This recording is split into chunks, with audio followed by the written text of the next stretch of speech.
Look at these paintings showing angels of totally different sizes. First John Fayette's painting from 1880 showing a giant angel expelling Adam and Eve from paradise. Next is the adult-sized angel in Guercino's painting from 1622, visiting the evangelist Matthew. Both of them are clearly comparable in size. But when Cornelis Bisschop painted an angel visiting the prophet Elijah later in the 17th century, the angel looks more like a teenager who is not fully grown yet.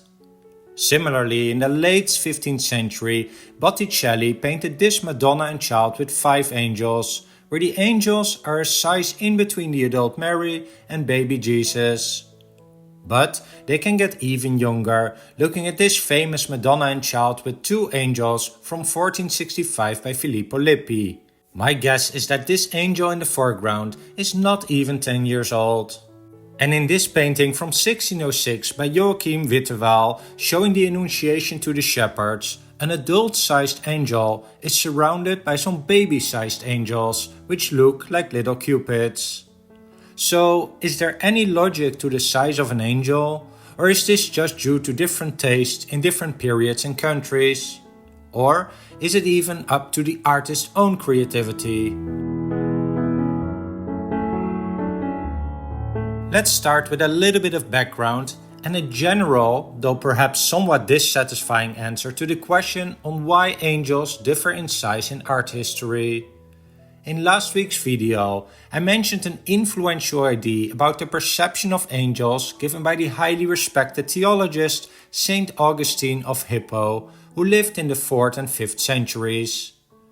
The word angel, literally translated from Greek, means messenger. But this is a reference to what they do and does not refer to who they are. Augustine clearly explains that they are spirits, and they only become angels when they are sent by God to earth. A simple analogy is to think about a soldier, which is a reference to someone's job, but not an explanation of his or her nature, as a soldier is in essence a human being. If we follow the idea that angels are spirits, it follows that they do not have a physical body, and here you can compare the idea of a spirit to the concept of the soul. Taking this one step further, when an angel appears to people, they assume a physical appearance, and that is not just a single physical concept, like the shape of an adult man or woman. And thus angels can take all sorts of shapes, from a cute little baby with wings to an impressive giant. To try to understand why the size of angels differs so widely across artworks, we need to try to understand what motivated artists to paint them in a specific way. Many artists would just have copied the appearance of earlier artworks, but some of them will have based their ideas of an angel directly on their understanding of several written sources. Simply said, during the Renaissance, an artist like Botticelli was inspired both by biblical sources and Greek and Roman mythology. And as cupids were very common in mythology, Botticelli drew some inspiration from these mythological sources to include young angels who looked just like some of the cupids. And so many artists did embrace the idea of Saint Augustine that angels are spirits and can thus take on a variety of shapes. To make this point clear with perhaps a more bizarre example, is that angels are sometimes depicted as wheels that can move in any direction. In short, these angels are known as ophanims, a high order of angels, and their origin goes back to the first chapter of the book of Ezekiel, where they represent the wheels of a chariot. It's a complicated subject, which I won't discuss in detail now, but perhaps it's part of a future video about the different ranks of angels, like the cherub, seraph, etc. And as you can see in this depiction, there's also the 4-headed angel, but more on that also in a later video. So now that we understand that an angel is often interpreted as a spirit, meaning that they can take on different appearances, we can see if we can make sense of when and who depicted angels as small versus big. To start easy, In some cases, the setting of the story can have a big influence on the appearance of an angel. For example, a guardian angel is usually protecting a child, and in that case, it makes intuitive sense that the angel takes the shape of an adult, like in this painting. In other cases, the original story described how an angel looked like for the story of Jacob who was fighting with an angel as described in Genesis chapter 32. There it is described that Jacob was fighting all night with a man, which he only later realized was an angel of God. In both the images that you saw here, the artist decided that the angel would be a pretty tall man, in line with the idea that it was not an easy fight. Then we move to medieval art and paintings from the early Renaissance, which is the first half of the 15th century. They often painted angels as small and young. Their youth refers to the belief that angels live forever and never get old. The reason for their smaller size than an adult has a couple of different reasons. The most general one is that they had to be distinguished from human beings, as angels came from another heavenly world. And painting them smaller, especially when they were around God, was a symbol of their humility and subservience to God. Another general belief was that the larger someone was depicted, the more important that figure was.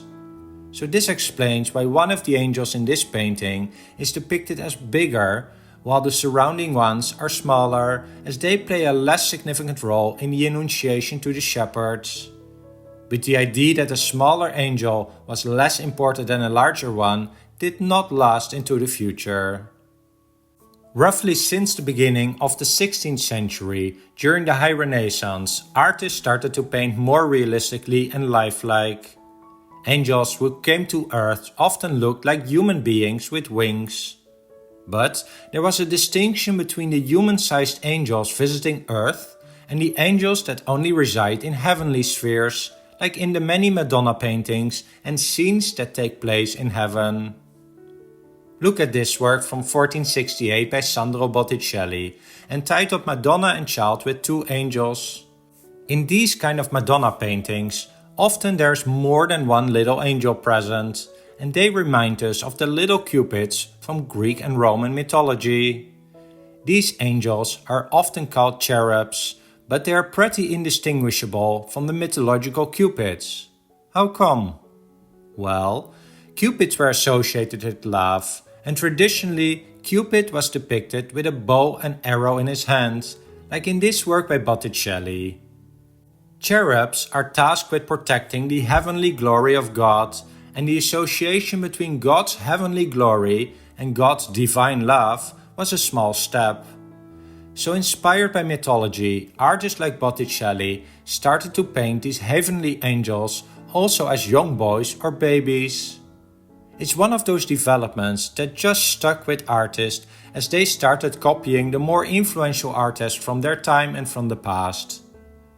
The best proof is that the biblical cherub is described to have multiple pairs of wings and thus very different from the mythological cupids. But once these characters were combined during the late 15th and early 16th centuries, this was the way that the masses would recognize these heavenly angels surrounding Mary, Jesus and God. Only from roughly the 17th century, these mythological and classical ideas became less popular, and artists from outside of Italy developed their own interpretations of angels. So from that time, the small angels started to disappear again, and artists painted them more like adult-sized angels. Of course, this overview is fairly simplified, and there are quite some paintings that may not fit with these explanations, but there is certainly some truth to it, and when you come across new paintings with angels, you can assess how the size of an angel fits with their role in the story, the original description of the story depicted, or the period during which they were painted. I'm sure you will start to recognize some of these patterns of logic in it. Well, I hope that this discussion on the various sizes of angels was interesting. Please let me know your thoughts in the comments below. Next week, I'll continue the explorations of angels in art as I still want to explain their gender and the hierarchy and different types of angels. Finally, if you enjoyed this video, please hit the thumbs up button and subscribe to support the channel. Thanks for watching.